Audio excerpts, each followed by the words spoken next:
السلام عليكم ورحمة الله وبركاته. شلونكن؟ ايش اخباركم؟ طمنوني عنكم. بتمنى تكونوا بخير يا رب وانتوا عم تشوفوا الفيديو لليوم. وطبعا ببداية فيديو لليوم خلونا كلياتنا نكسب الصلاة على النبي. اللهم صل وسلم وبارك على سيدنا محمد وعلى آله وصحبه وسلم.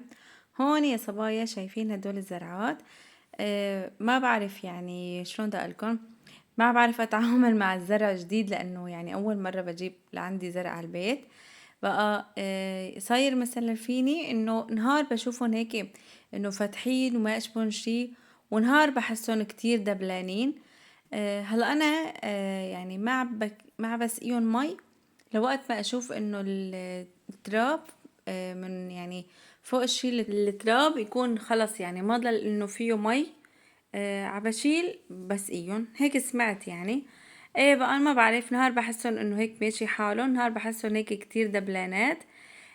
وانا عم بسمع انه لازم بقولوا تجيبي سمد يعني انه، بس قلت له لجوزي ما عم بعرف ايش شو هذا السمد يعني، لانه ما عندي هيك خبرة بالزرع. بس بنفس الوقت كتير بحب انه اخلي عندي زرع بالبيت. بقى شوي شوي يعني لوقت ما واحد هيك كمان يتعلم. هلا انا جوزي قال لي انه لما تنزلي على محل ببيع يعني الزرع وهيك، انه اسأليه شي لحتى يضل هيك الزرع انه عايش، لانه الجو عندي على البلكون يعني بحسه كتير مناسب. يعني شمس، بس مو انه هيك شمس كتير كتير انه بتخلي يعني الزرع يدبل، ولا انه مثلا هيك انه ما في شمس ابدا. بحس الجو مناسب يعني. بس ما بعرف هيك نهار بلاقيهم قلت لكم هيك صحيانات، نهار التاني بلاقيهم انه دبلانات كتير. بقى ما بعرف ايش شو في منهم. انا مرة سمعت يعني من زمان انه بيحطوا فيتامين، يعني بحطوا لهم فيتامينات انه بضلوا هيك يعني عايشين، بضلوا كويسات هيك شكل الزرعة. بقى ما بعرف شوي شوي ان شاء الله ما راح ايأس. شوفوا يعني حتى لو انه هدول ما هيك يعني فتحوا وكبروا كتير، بس مع ذلك رح اضل احاول حتى اتعلم، لانه سبحان الله انا من نوع كتير بحب هيك.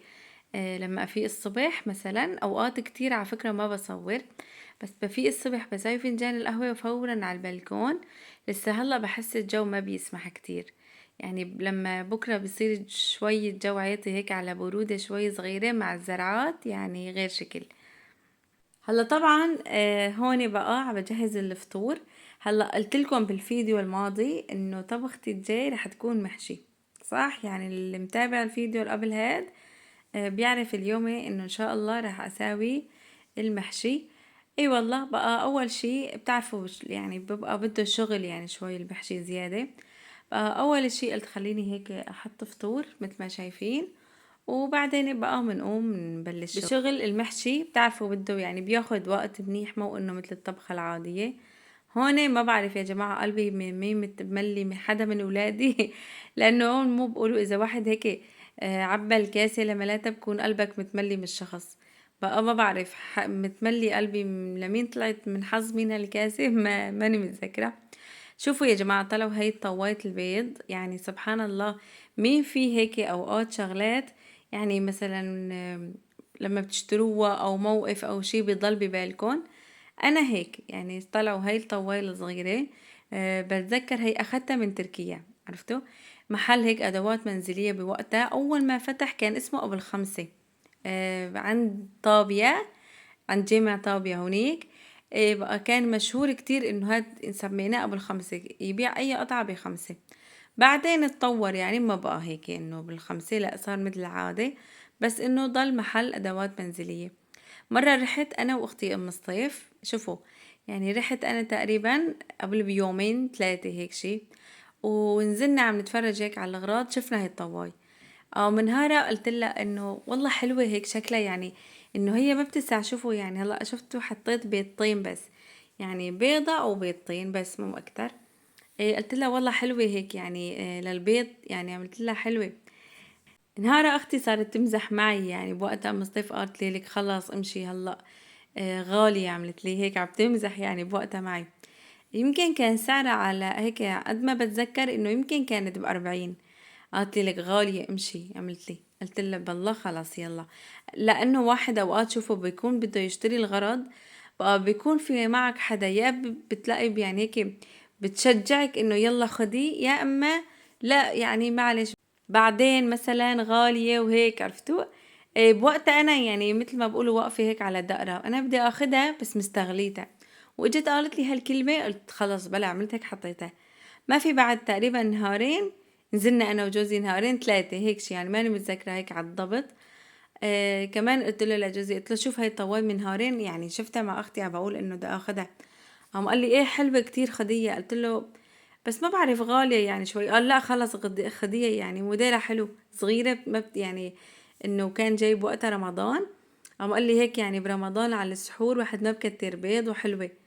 ايه بقى دائما كل ما بشتغل شي بهالطواي فورا بتجي على بالي هالقصة، سبحان الله. انا من نوع في اوقات يا جماعة مواقف يعني قد ما مر وقت عليها بحس حالي برجع بتذكر، يعني بتذكر الموقف بالتفصيل، عرفتوا؟ واوقات بنفس الشي يعني نفسها يعني شقد ما بقولكم انه مثلا بتذكر بالتفاصيل، واوقات اذا يعني كتير كتير بتصير معي بكون عم بحكي يعني بهيك بالحديث بنسى على الأخير، يعني بنسى إنه أنا إيش كنت عم بحكي طاول ها. بقى دايما ما بعرف بحس حالي بتذكر الشغلات القديمة أكتر من الشغلات الجديدة. حتى دائما يعني إذا كنت عم بحكي هيك بحديث مثلا وحدا قطشني مثلا بالحديث ما كملت، يعني خلص بنسى، ما برجع بتذكر إنه الكلام اللي بدي أحكيه. ايه والله بقى ما بعرف يعني ممكن اوقات جوزي بيمزح معي بيقول لي انه نور بكره بالكبر ليقوم يصير معك زهايمر او تنسي كتير وهيك.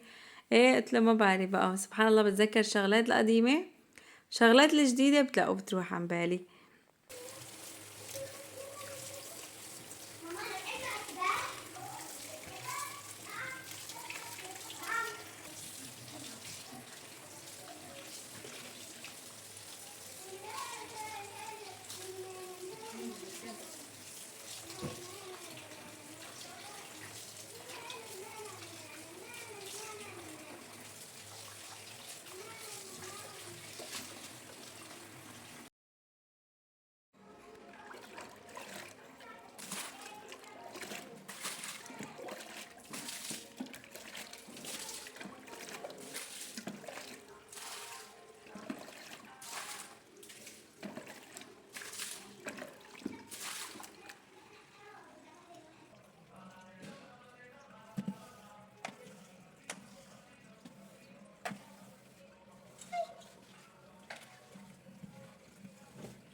هلا هون بقى مثل ما شايفين بعد ما جهزت اغراض المحشي هون كان رح ينطفي الأنبير بالمطبخ الكهرباء يعني، ورح يصير الضوء كتير خفيف، ولما اجي انا رح اصور يعني رح يطلع التصوير كتير انه هيك يعني ما مبين.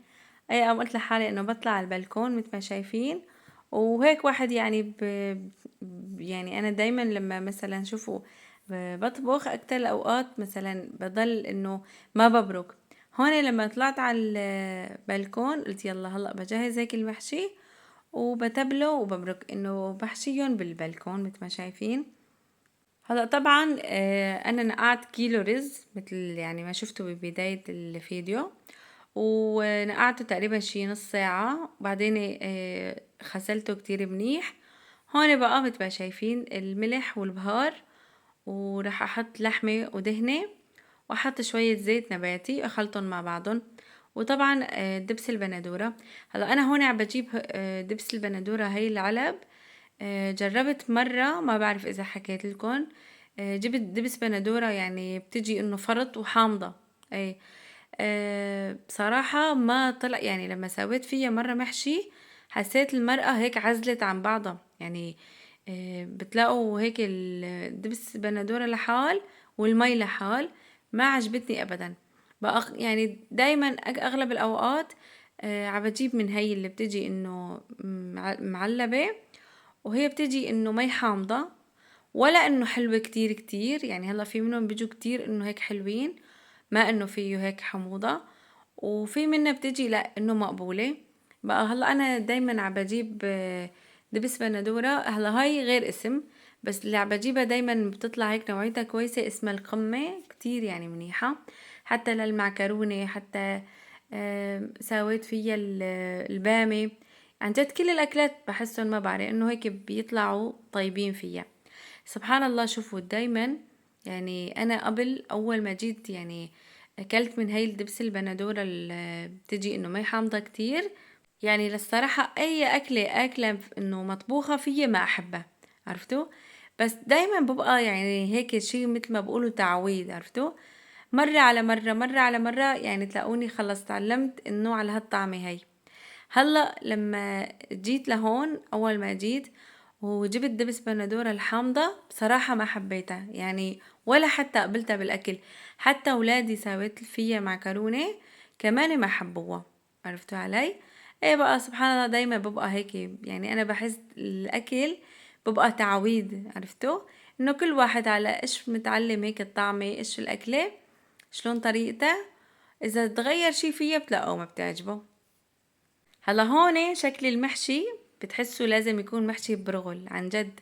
يعني انا بعد ما هيك طبختن قلت لحالي لازم يكونوا ببرغل، يعني شكلهم هيك بيوحي. اي والله. بس لانه شوفوا صار فيني نزلت جبت اغراض المحشي، وما كان يعني اهلي، هلا كمان بحكي لكم ما كان في حدا هون ابدا. بالعادة انه مثلا بروح لمنطقة ابعد، يعني انا واخوي على السوق وهيك.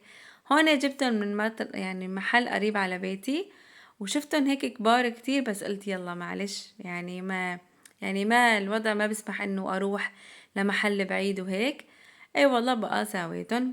هون كنت عاملة 4 كيليات محشي بس.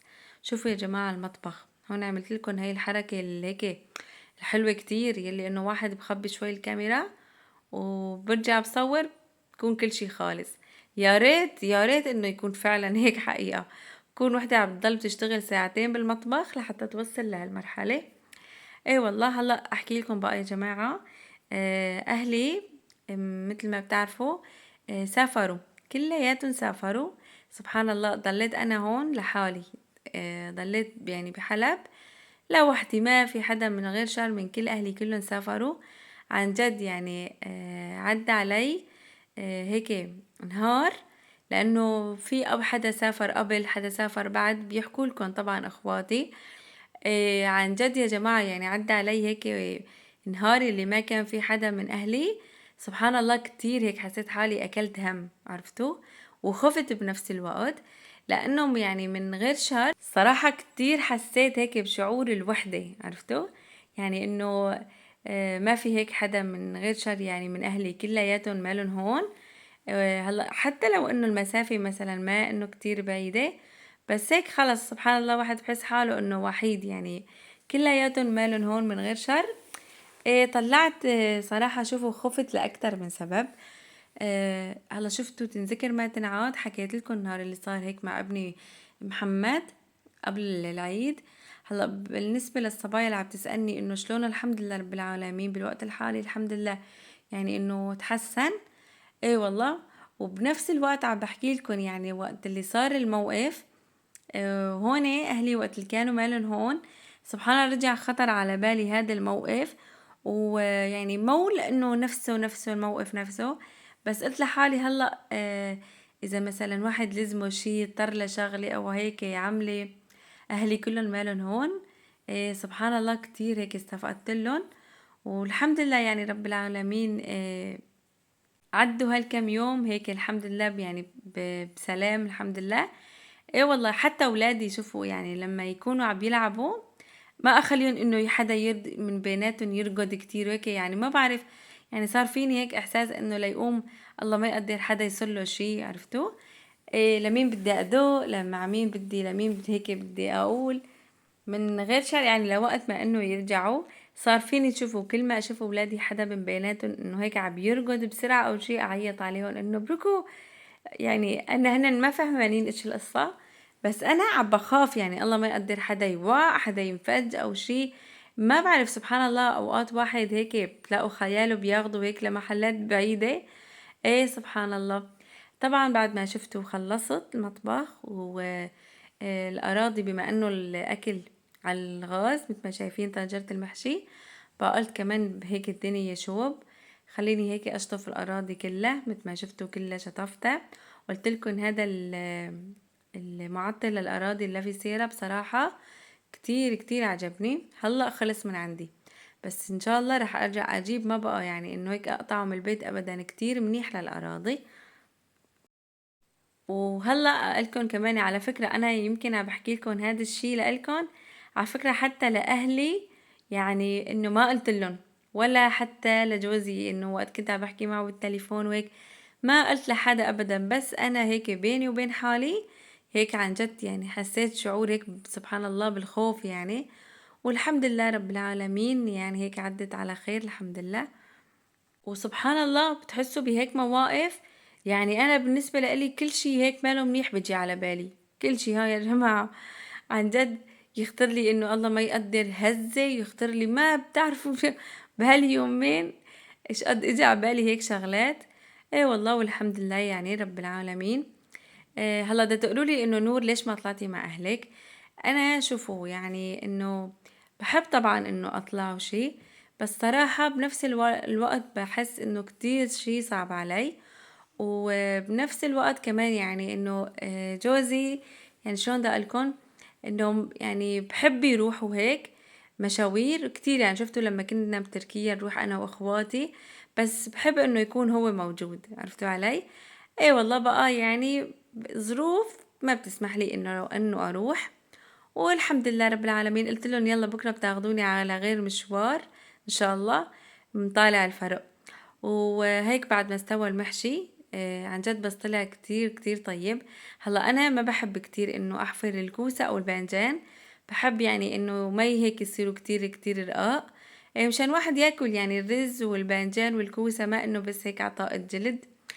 ولهون وصلت معكم لنهاية فيديو اليوم وروتين اليوم. إذا حبيتوا الفيديو عجبكم سليتوا حطولي لايك واشتركوا عندي بالقناة، واستنوني إن شاء الله بفيديو الجاي، وتصبحوا على ألف خير.